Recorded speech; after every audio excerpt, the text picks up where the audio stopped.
Bienvenue, Hatim Rih.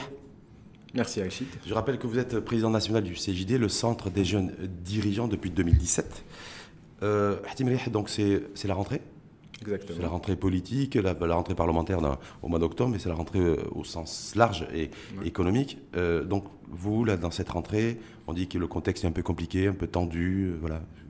Quelle est votre appréciation et comment vous vivez ça en fait? Ben non, ça reste quand même une reprise assez positive. On sent qu'il y a toujours des dynamiques entre les entreprises.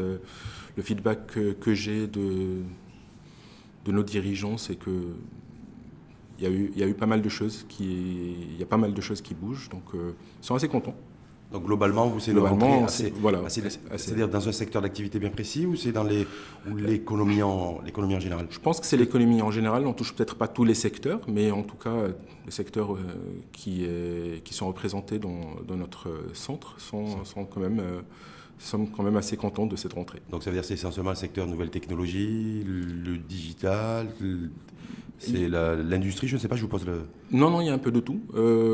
Peut-être pas de gros industriels, mais on a pas mal de personnes qui sont dans le conseil, qui sont dans le digital, qui sont dans les nouvelles technologies, quelques petits industriels, des services, tout genre. Donc globalement, vous, cette rentrée, elle est positive, c'est ça? Oui. Parce que vous savez que ce n'est pas le cas de tout le monde. Il y en a certains qui grincent un peu des dents, qui disent voilà, on n'a pas forcément de visibilité, ça a du mal à redémarrer, même si on sait que ça va redémarrer. Certains sont en attente aussi de la prochaine loi de finances 2019. Exactement. Bon, c'est aussi une manière de voir les choses. Je pense que les JD, c'est les jeunes dirigeants, c'est les membres du centre des jeunes dirigeants. Ils ont une manière un peu positive de voir les choses. Et je pense que aussi ce qui les unit dans ce centre fait qu'ils arrivent quand même à... Ça veut dire que c'est une question d'état d'esprit? Voilà, c'est une question d'état d'esprit, mais aussi c'est ce qu'on apprend en tant que dirigeant au centre des jeunes dirigeants, c'est de prévoir certains changements et de mettre des mécanismes en place pour ne pas être impacté éventuellement. D'accord, donc là on est sur la positive attitude, c'est le verre à moitié plein, non pas le verre à moitié vide. C'est une question d'état d'esprit, même si effectivement c'est compliqué, ou ça peut être compliqué, ou ça peut devenir compliqué. Il y a d'abord l'état d'esprit, la capacité d'appréhender, c'est ça un petit peu les choses. Exactement. Sur le projet de loi de finances 2019, on devrait connaître on a une lettre de cadrage déjà qui est sortie, qui est connue, mais on devrait connaître, elle devrait être dévoilée dans les prochains jours. Est-ce qu'au niveau du CJD, il y a des attentes particulières dans ce projet de loi de finances 2019? Il y a eu quand même pas mal de choses qui se sont faites ces dernières années sur la loi de finances qui touchent aux entreprises, aux TPE, aux PME, l'échelonnement de l'IS par exemple, ça c'est quelque chose qui était très progressif. Ouais. Voilà, progressif. Peut-être que les paliers sont à revoir, mais quand même ça reste. Pourquoi vous dites que les paliers sont éventuellement à revoir? Parce qu'il y a eu une tentative, ça a été lancé là depuis quelques semaines, ça va se développer l'année prochaine, c'est ça, l'IS progressif? Parce qu'on n'a pas encore de chiffres, de stats, voilà. Exactement. Pour évaluer quoi. Voilà, mais aujourd'hui, à partir de... Je me rappelle bien, c'est à partir de 100 000 dirhams, c'est du 20%, à partir de 300 000 dirhams, 200 000 dirhams, c'est du 15%, et 300 000 dirhams, c'est du 31%, je pense, ou du 30%. Et donc, moi, je pense que ces marges, par exemple, on pourrait aller jusqu'à 1 million de dirhams avec un taux d'IS qui reste assez bas. C'est peut-être aussi introduire ce qu'on appelle des crédits R&D. Recherche et développement. Recherche et développement pour les entreprises. Exonération fiscale pour ceux qui investissent dans la recherche et le développement au niveau de l'entreprise. Exactement. C'est un maillon manquant ça aujourd'hui. Parce que vous, au niveau des centres des dirigeants que vous côtoyez, au niveau du CJD, c'est quelque chose effectivement pour vous qui est essentiel, parce que ça fait longtemps qu'on en parle, ça n'a pas été mis en place. C'est primordial que ça soit mis en place. Je vais revenir un peu sur le thème de notre mandat pour ces 2 ans, et c'est l'entrepreneuriat de la connaissance. Et essentiellement, ce qu'on essaie de dire, c'est qu'aujourd'hui, l'entreprise sans la R&D, elle ne peut pas fonctionner. Et la R&D, elle doit se développer dans des centres de R&D et aussi au niveau des universités. Donc on avait entrepris depuis l'année dernière une tournée nationale où on organise des événements chez des centres de R&D. Par exemple, à Rabat, on avait été chez le centre Masseg. à Agadir, dans l'université Ibn Zor, et on essaie de décloisonner tout ce beau monde, de leur dire, voilà, vous êtes chercheur, vous pouvez quand même ne pas juste travailler à l'université, mais vous approchez d'entreprises qui ont des problématiques réelles, que ce soit industriel, agricole. C'est le modèle un petit peu qui se fait aux États-Unis ou au Canada, où vous avez étudié, c'est ça en fait? Exactement, exactement. Mais dans le cadre d'un partenariat public-privé, pas nécessairement. Ouais. Dans ce cadre-là, moi j'aimerais bien voir le chercheur entrepreneur. Ça peut se faire pour moi au niveau de l'individu. Au-delà de partenariats entre les universités qui peuvent prendre plus de temps généralement à se mettre en place, mais juste de dire que voilà, on va regrouper le centre de recherche, on va regrouper le chercheur et on va les rapprocher de l'entreprise, et aussi que de l'autre côté, que l'entreprise soit incitée à investir dans de la R&D. Et on parle de création de valeur, je pense que c'est la plus grande création de valeur. Qu'est-ce que vous souhaiteriez éventuellement que figure dans le projet de loi de finances 2019? Exonération fiscale à ce niveau-là, donc c'est-à-dire que toute entreprise qui investit dans la recherche et le développement, qui établit des espèces de nouveaux modèles, un écosystème avec des enseignants-chercheurs, soit exonérée sur ce qu'elle engage comme investissement sur cette activité. C'est un travail de données que vous avez fait déjà ou que... Il n'y a pas de données qui sont figées par rapport à ça, mais c'est des réflexions qu'on mène dans nos commissions, et parmi elles, c'est ce qui en ressort. Je trouve aussi que, on va parler de modèle économique, et je pense là on sort un peu du contexte de la loi de finances.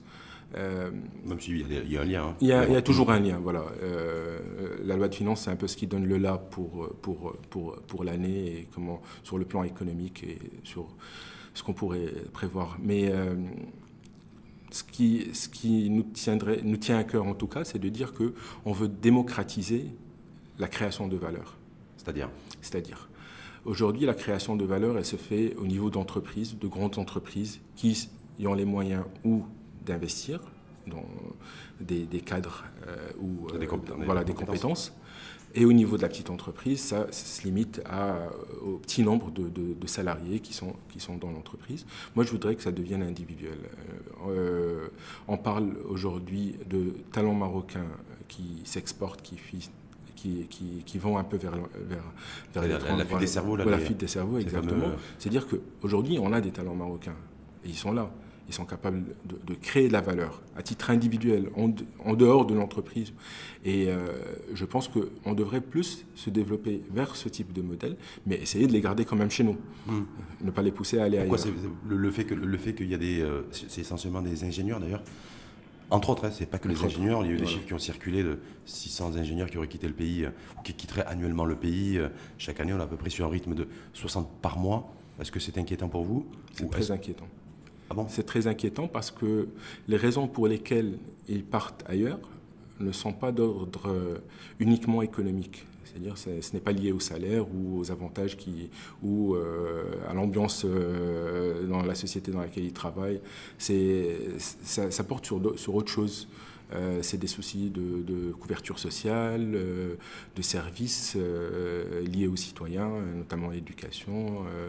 Et donc, ce n'est pas quelque chose que l'entreprise peut préparer, ou sur laquelle elle peut agir directement en tout cas. Oui. Donc pour vous, ce n'est pas la responsabilité de l'entreprise, c'est la responsabilité de l'État, c'est ce que vous êtes en train de dire? Exactement. Il y a une responsabilité de l'État. Certaines entreprises peuvent toujours s'améliorer sur le niveau économique, sur les salaires. Oui, c'est bien. Ça c'est sûr. Mais la protection sociale, c'est la responsabilité aussi de l'entreprise, voilà. Plus citoyenne. Exactement. Mais je trouve que c'est tout un environnement qui aujourd'hui, pour ces personnes-là, n'est plus propice.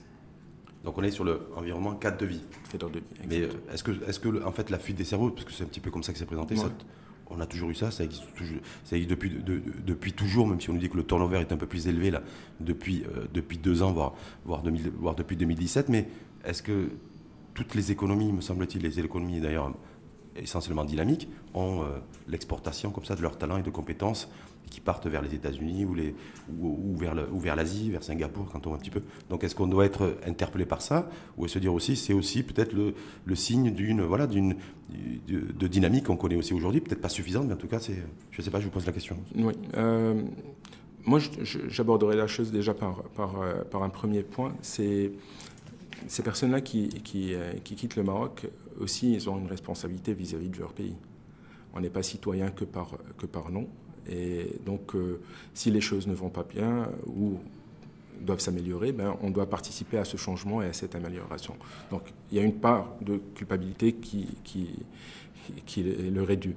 Mais de l'autre côté aussi, je pense qu'aujourd'hui, le rythme s'accélère et que ça devienne assez grave quand même. Surtout qu'au Maroc, déjà, on ne produit pas énormément d'ingénieurs. On tourne autour de 8000 par an, je pense. Et donc, si les meilleurs partent ailleurs, avec quoi on va développer le pays. Donc là, vous tirez la sonnette d'alarme à ce niveau-là. Voilà. Et vous souhaiteriez aussi que dans ce projet de loi de finances, au niveau de l'État, du gouvernement, qu'il y ait une prise de conscience aussi à ce niveau-là. Je rappelle que le ministre de l'Éducation nationale s'est exprimé là-dessus, en juillet dernier déjà. Mais donc vous appelez, vous, en tant que dirigeant, en tant que président national du CJD, à ce qu'il y ait vraiment une prise de conscience aussi à ce niveau-là. Exactement. Et je pense aussi que pour développer aussi notre terreau d'ingénieurs, on va dire, il faut aussi réimaginer un peu le modèle éducatif supérieur. Sur le modèle. Mais juste sur la réforme fiscale, est-ce que du coup des CJD, par exemple, il y a parce que très souvent on dit voilà, il faut se réinventer, il faut aussi réinventer un petit peu notre modèle fiscal, élargir la base de cotisants, revoir peut-être la pression ou sur le capital, sur l'investissement, ou sur le travail au niveau de l'IR. Est-ce que là-dessus, vous, au niveau du CJD, il y a une réflexion qui est menée et vous avez aussi des attentes particulières par rapport à ça? Exactement. Il y a eu des recommandations qui ont été faites suite à la loi de finances 2018. Et parmi elles, bon, c'est un gros livrable, mais je vous donne juste quelques exemples. Par exemple, le programme d'appui au recrutement Tahfiz, qui est lancé par l'ANAPEC, qui devrait être revu aussi dans le niveau des salaires, qui devrait peut-être être élargi. Les réductions ou les incitations fiscales qui sont données aux nouvelles entreprises sur les 5 premiers salariés créés dans le secteur industriel, on pourrait aller vers 10 personnes, ça serait encore meilleur. Pour moi, il y a aussi, ça c'est un recadrage de là où vont les incitations fiscales. À un moment, il y a eu pas mal d'incitations fiscales qui étaient dirigées vers le BTP ou le secteur de l'immobilier en général, voilà, parce qu'il y avait une pénurie de logements et on devait. Il y avait un plan national lancé en matière d'habitat. Voilà. Je pense qu'aujourd'hui, on a atteint un stade qui est assez correct. Et donc, ces incitations devraient être revues et redirigées vers d'autres secteurs. Donc, vous appelez à ce que Mohamed Ben Chaboun, nouveau ministre de l'économie et des finances, fasse un arbitrage aujourd'hui sur les exonérations fiscales, sur cette dépense fiscale, par de 34 milliards de dirhams. Voilà, donc c'est ça en fait. Exactement. Une redistribution, on maintient ce niveau d'exonération ou on réduit, je ne sais pas. Sérieusement, je ne pourrais pas vous dire si on maintient. Je ne suis pas fiscaliste ni économiste pour donner exactement les niveaux qu'on devrait garder. Et je pense que c'est quand même une équation, même pour Sibin Chebon, qui n'est pas évidente. Ouais. Mais juste de dire qu'aujourd'hui, il y a des choses qu'on a fait au passé pour des raisons claires et qui étaient correctes, mais aujourd'hui, on devrait peut-être les migrer vers autre chose. Et notamment l'accompagnement de la digitalisation, l'accompagnement de l'éducation, l'accompagnement des entreprises innovantes, des entreprises qui font de la R&D, des entreprises qui créent de la valeur. Ouais. Les aider à s'exporter surtout. Aujourd'hui, le Maroc, ça reste quand même un petit pays relativement, c'est 35 millions d'habitants.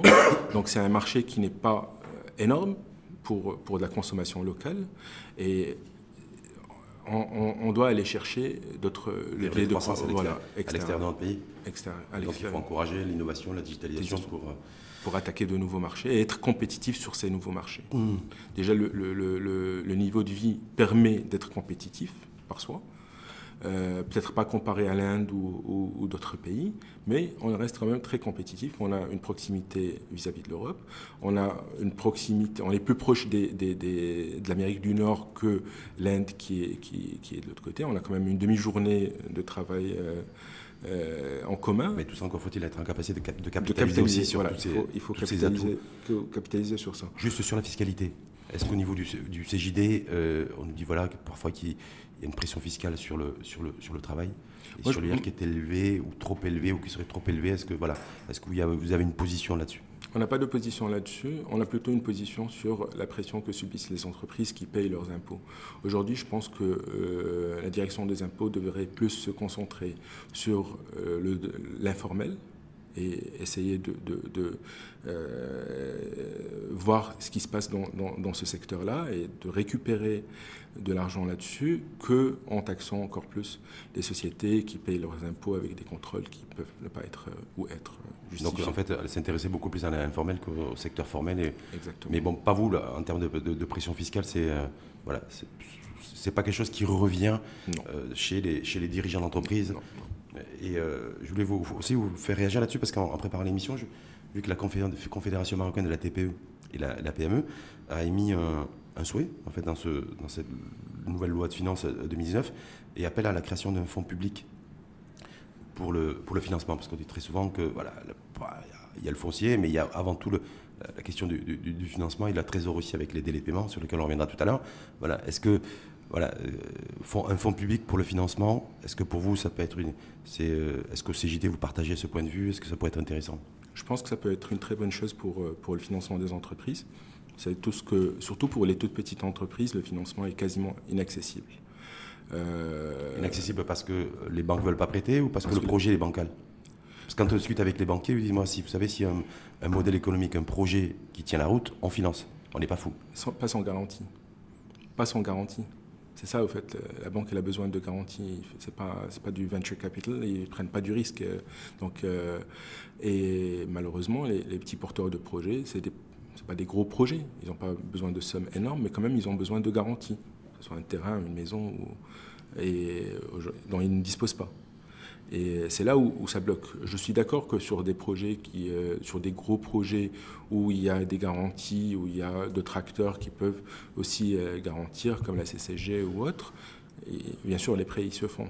Mais une petite entreprise de service qui n'a à son actif que sa propriété intellectuelle, se faire financer des projets sur de longue durée, c'est quasiment impossible. Et sur la question des délais de paiement, est-ce que vous, au niveau du CJD, les dirigeants, il y a une inquiétude là-dessus, il y a le souhait aussi et l'envie que la situation se débloque? Voilà. Je pense que sur les délais de paiement, c'est assez clair, on en a parlé pendant des années.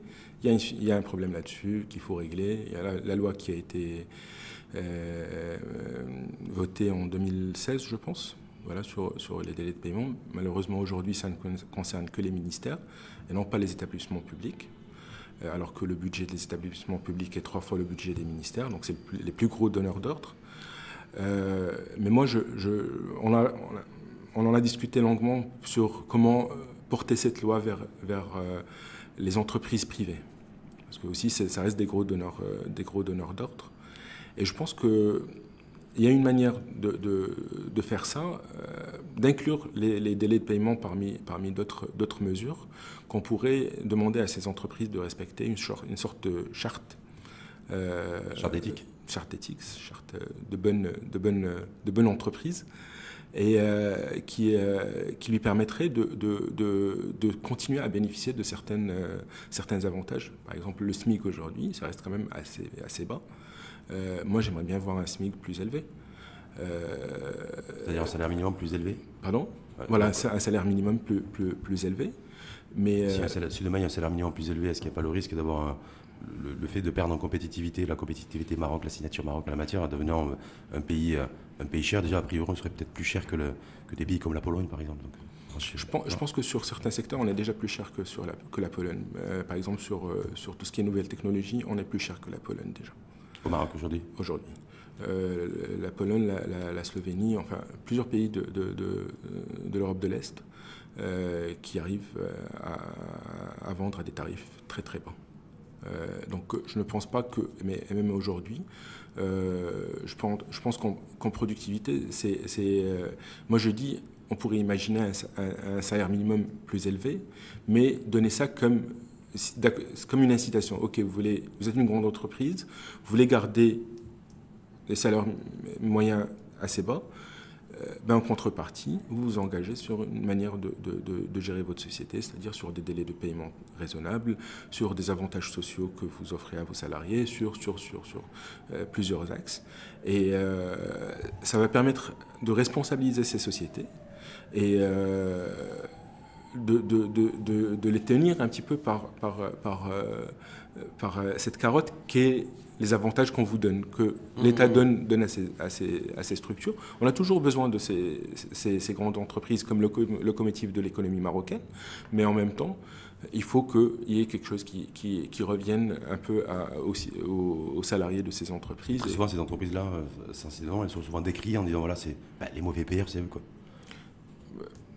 Et donc, en grande partie. Voilà, donc là, est-ce que du coup, au niveau des dirigeants d'entreprise qui font partie de votre mouvement, le Centre des jeunes dirigeants, il y a aussi à être interpellé dans le fait aussi d'être un bon élève. Voilà. Oui.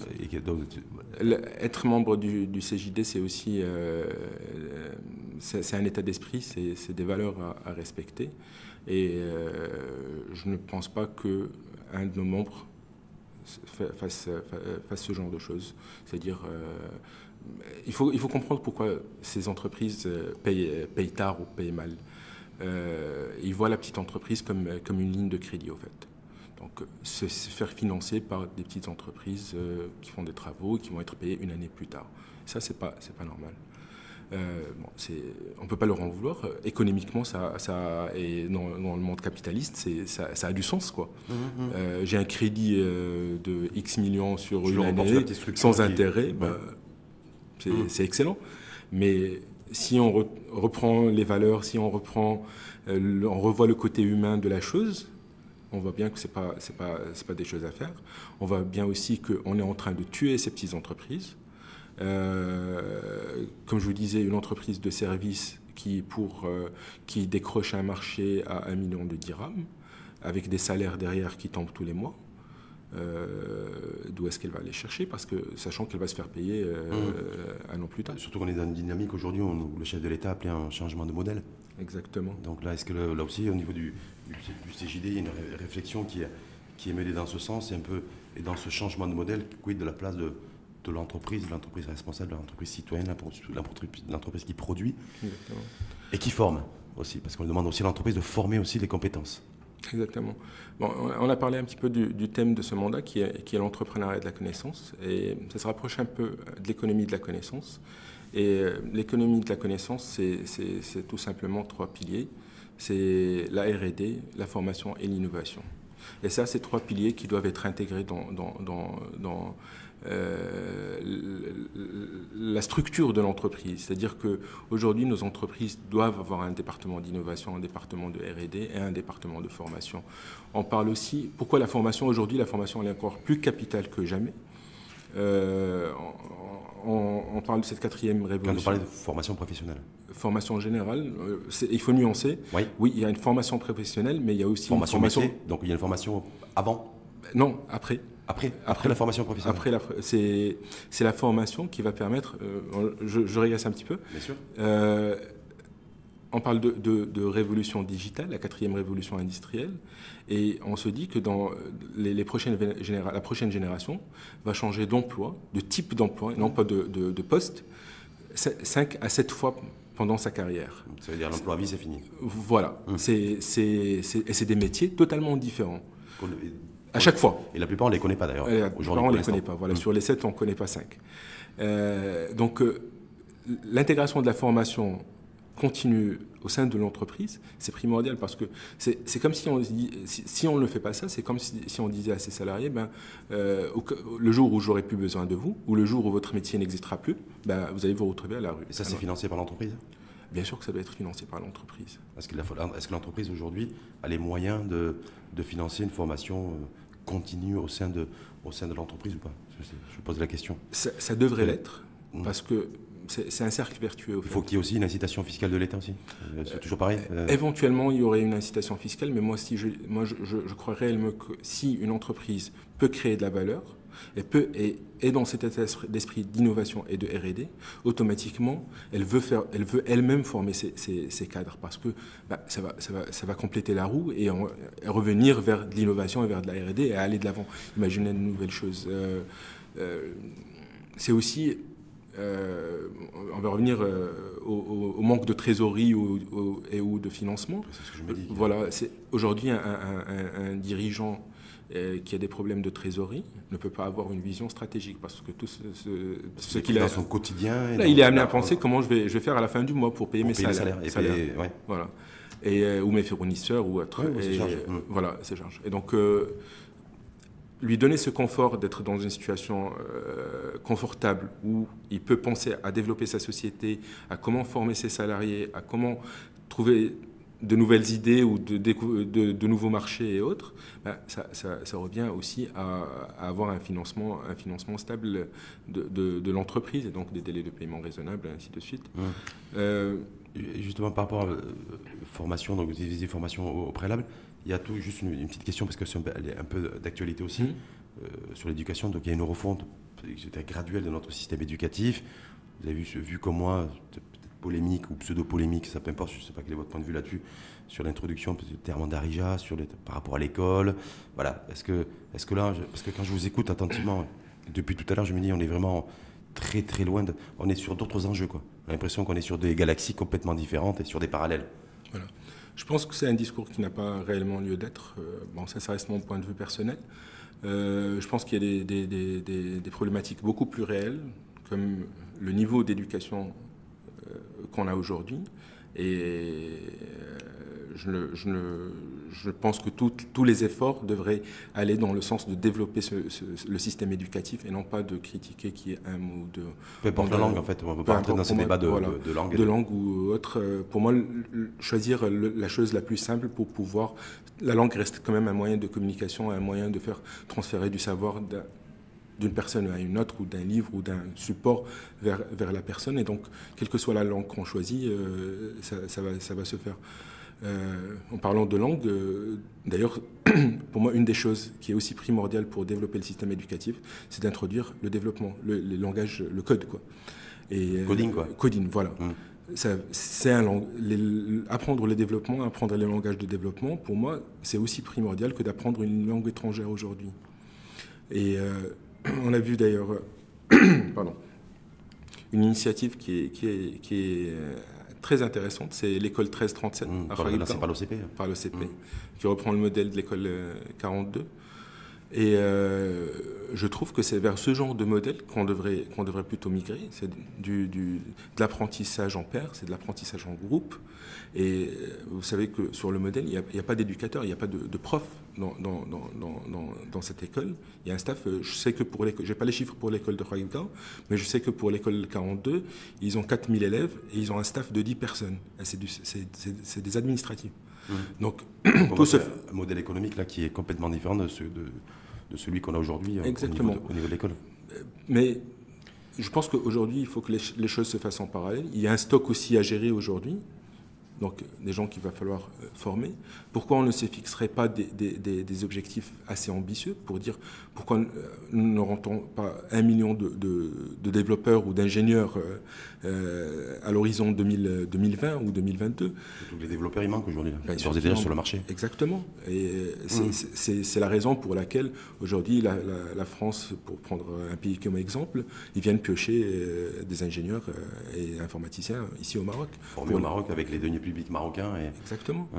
Et au niveau du CJD, justement, tu peux conclure sur vous, en tant que vous êtes, donc je l'ai rappelé, vous avez été élu président du CJD en 2017, vous avez un mandat de 2 ans. Vous êtes basé un petit peu sur l'économie du savoir. Qu'est-ce qui est prévu à la rentrée pour vous aussi en termes de rentrée? Il y a des échéances qui ont été fixées aussi par l'État, parce que j'ai connu le CJD extrêmement dynamique dans le débat public, un grand rendez-vous d'ici la fin du mois sur la question de l'emploi, de la formation professionnelle, mais pour trouver des solutions, non pas pour se réunir. Donc voilà, est-ce que le CJD en cette rentrée 2018, là, voilà, il y a des choses qui sont prévues dans ce sens. Prendre part au débat public, être peut-être beaucoup plus dynamique, beaucoup plus visible, beaucoup plus audible. Exactement. Déjà, il y a une plénière qui est prévue le jeudi prochain à Casablanca. C'est une plénière de rentrée où on va faire le point sur ce qu'on a fait, toutes les actions qui ont été... Une espèce de bilan. Voilà, une espèce de bilan sur l'année dernière et aussi de présenter ce qui va être fait sur cette année. Il y a une plénière en novembre à Rabat qui sera autour d'une thématique très très intéressante qui est la Civic Tech. La civile. La Civic Tech. Civic Tech, oui. Civic Tech, c'est donner aux citoyens des outils technologiques qui lui permettent de participer au débat politique, au débat citoyen, enfin, de participer sur toutes les actions, on va dire, institutionnelles. Je prends un exemple très simple d'application Civic Tech. C'est des applications qui permettent de remonter. Application mobile, c'est ça? Oh, ça peut être une application mobile, ça peut être une application web. Ouais. C'est une application en général qui permettra, par exemple, de remonter à la commune les problèmes sur la voirie ou d'accord, sur la voie publique, des choses. Voilà, exactement. D'accord. Et ça peut aller à d'autres niveaux. Par exemple, l'Estonie, qui est un pays qui a quasiment à 100% de digitalisation sur toute la partie e-gov, aujourd'hui, ils peuvent voter de chez eux. D'accord, ça c'est l'Estonie. C'est l'Estonie. Parce que nous, on est à combien là parce que j'ai vu la PBI, ils ne sont pas contents, la PBI, sur la vision nationale en matière de digital, e-gov et autres, donc on est très en retard aussi. On est très en retard. Il y a eu des systèmes qui ont été digitalisés. Ça, par exemple, au niveau des impôts, je trouve qu'ils ont fait pas mal, ils ont fait un très très bon boulot, sérieusement. Mais ça reste des services généralement de paiement. Je trouve aussi que sur d'autres aspects, il reste des choses à faire au niveau de ça. Voilà. Merci en tout cas, Hatim Riah. Je rappelle que vous êtes président national du Centre des jeunes dirigeants. Je vous remercie d'avoir accepté notre invitation au débat et je vous souhaite une bonne journée. Merci beaucoup, Achille.